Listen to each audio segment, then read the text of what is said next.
14 লাখ পৰীক্ষাৰ্থী অৱতীৰ্ণ হ'ব 30,000 চাকৰিৰ বাবে কিন্তু তাৰ বাবে প্ৰায় 30টাকৈ নিয়ম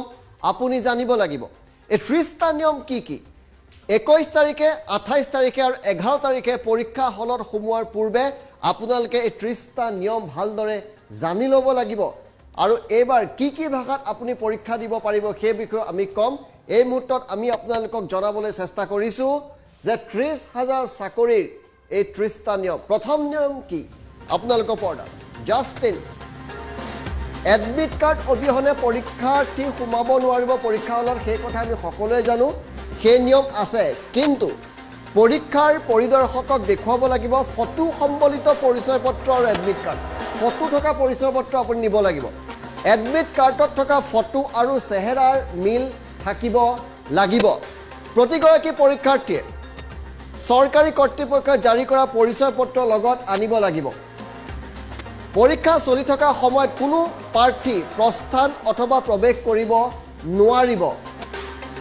পৰীক্ষাৰ্থীয়ে পৰীক্ষা হললৈ নিব নোৱাৰিব কিতাপ কাগজ মোবাইল ফোন ক্যালকুলেটৰ অথবা কোনো ইলেক্ট্ৰনিক সামগ্ৰী কেৱল কলম পেন্সিল পৰিচয় পত্ৰ এটিএম কাৰ্ডহে তেওঁলোকে লগত ৰাখিব পাৰিব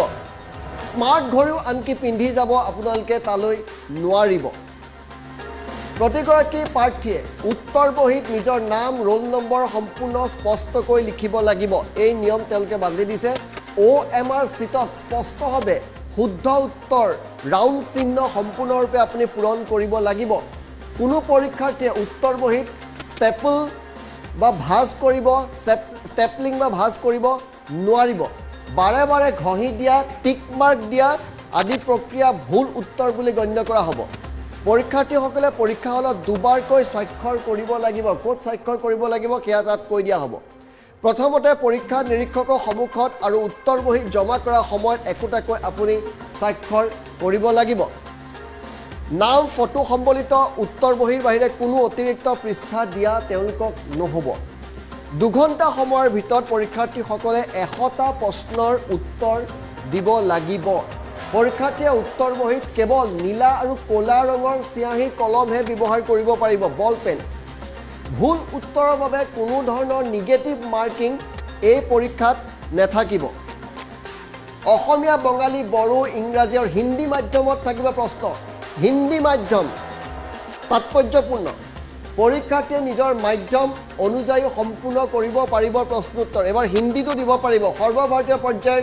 পৰীক্ষাৰ্থী অৱতীৰ্ণ হৈছে যদি কোনো পৰীক্ষাৰ্থী উত্তৰ বহী বেয়া অথবা চিঙা থাকে তেন্তে আৰম্ভণিতেই জনাব লাগিব পিছত ক'লে নহ'ব উত্তৰ চিহ্নত খালী ৰখা উত্তৰ বহী গ্ৰহণযোগ্য নহ'ব ব্লেংক ৰাখিব নোৱাৰিব বুলি কৈছে তৃতীয় বৰ্গৰ পৰীক্ষাৰ্থীসকলৰ পৰীক্ষাৰ সময় পুৱা 10 বজাৰ পৰা 12 বজালৈ ইণ্টাৰনেট মোবাইল ইণ্টাৰনেট কৰ্তন কৰা হ'ব সেই সময়ত